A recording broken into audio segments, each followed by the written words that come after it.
it's a dream, really. I never imagined I'd be working with all these actors all in the one movie. I mean, I think it's one of the greatest ensembles, certainly modern ensembles that Chris has put together. But that just shows you, everybody wants to work with Chris, and these actors will turn up because they love his movies, they love his writing, and he's an incredible director. So yeah, it was a gift for me every day. And also, when you wake up and you're, one day you're doing a scene with Matt Damon, one day you're doing a scene with, Ken Branagh or Emily Blunt or, Gary Oldman.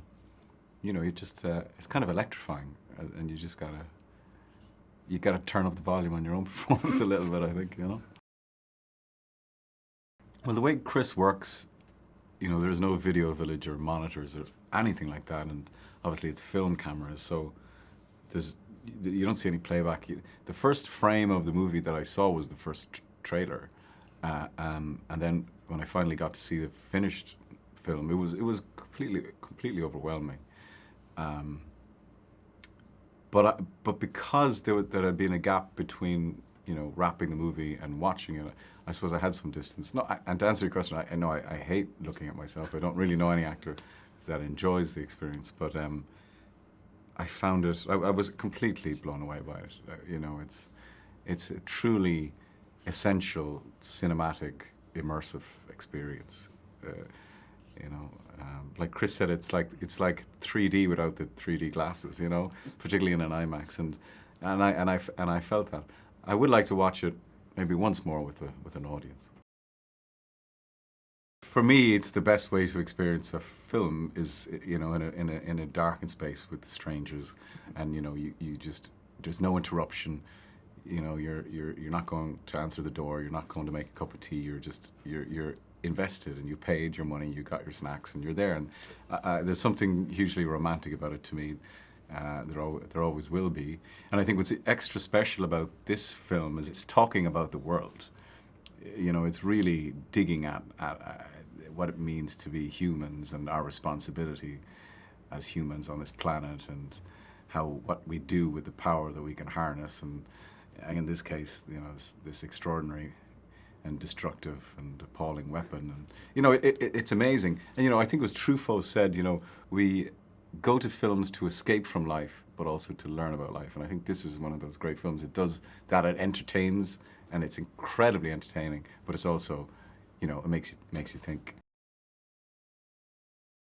Well, I think he's kind of the ideal director, right? Because he writes his movies, he directs the movies, he produces the movies. He's incredible visually. And he is extraordinary with actors, and it's very few directors have all those talents in one person. Have I seen him change over the course of working with him?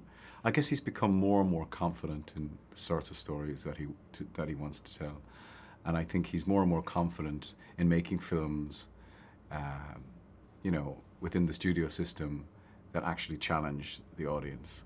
And I've always loved that he's presupposed a level of intelligence with the audience. He always knows that the audience are smart enough to go with him. And he never patronizes an audience. He's never prescriptive or didactic in his movies. They're always kind of a challenge to you. And you need to work, but the reward you get for the work is terrific. And I've learned so much from him. It's kind of changed, it's changed my life, my creative and professional life, working with Chris, and I hope I continue.